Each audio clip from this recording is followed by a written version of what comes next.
Assalamualaikum warahmatullahi wabarakatuh. Perkenalkan, nama saya Asfi Safia Marwa Anandita dengan NPM 11211-396 kelas B24 Program Studi Manajemen S1. Pada kesempatan kali ini, saya akan memaparkan hasil tugas yang sudah saya buat terkait dengan tugas 2 mengenai komunikasi, di mana tugas ini saya buat untuk memenuhi tugas mata kuliah pengantar manajemen dengan dosen pengampu Bapak Aris Rinaldi SOS MM.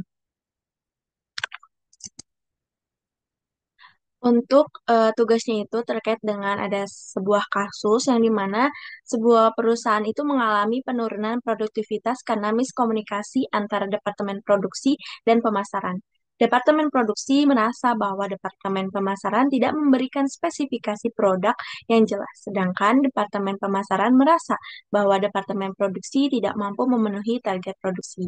Nah, di sini saya diminta untuk menjawab tiga soal, yang dimana soal yang pertama itu berkaitan dengan identifikasi apa saja hambatan komunikasinya.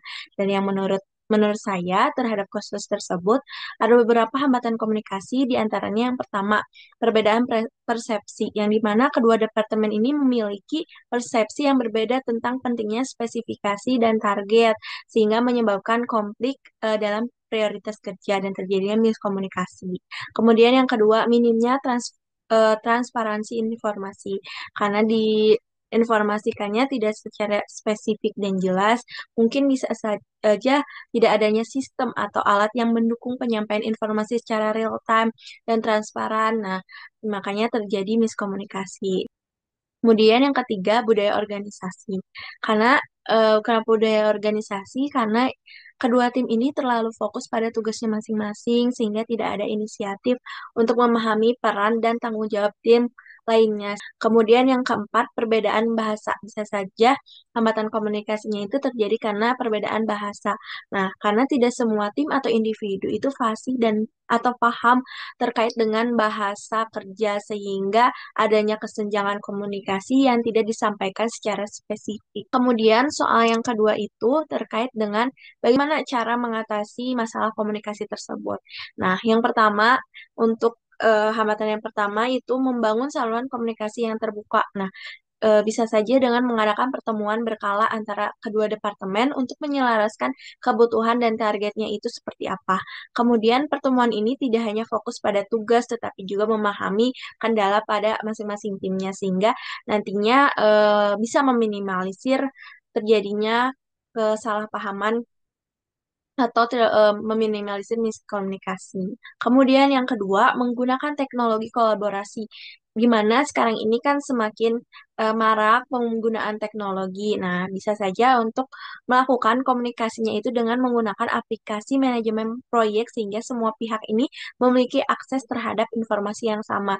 Jadi kalau misalnya dalam satu aplikasi ini kan biasanya bisa diakses oleh beberapa departemen, sehingga informasinya itu bisa diakses melalui aplikasi tersebut. Jadi biar tidak ada miskomunikasi. Yang ketiga, membangun hubungan interpersonal yang kuat. Nah, dengan menciptakan iklim kerja yang positif dan mendorong interaksi sosial antar karyawan serta menerapkan empati dan kerjasama antar individu dan tim, supaya nanti budaya organisasi yang asalnya hanya mementingkan masing-masing departemen, sekarang dengan adanya iklim kerja yang positif, terus mendorong interaksi sosial dan adanya peningkatan rasa empati dan kerjasama, bisa saling bekerja sama antara dua departemen tersebut atau lebih dari departemen tersebut. Kemudian yang keempat, mengadakan pelatihan komunikasi. Nah, ini tuh bisa dengan adanya pelatihan komunikasi, maka meningkatkan keterampilan komunikasi karyawan dan fokusnya itu hanya pada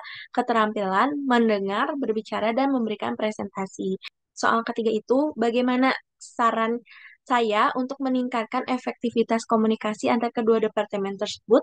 Yang pertama, menciptakan SOP, kolaborasi untuk memberikan panduan mengenai bagaimana kedua departemen ini harus berkomunikasi, termasuk format spesifikasi produk, timeline, dan laporan progresnya itu seperti apa. Supaya nanti terstruktur gitu dari setiap masing-masing departemennya.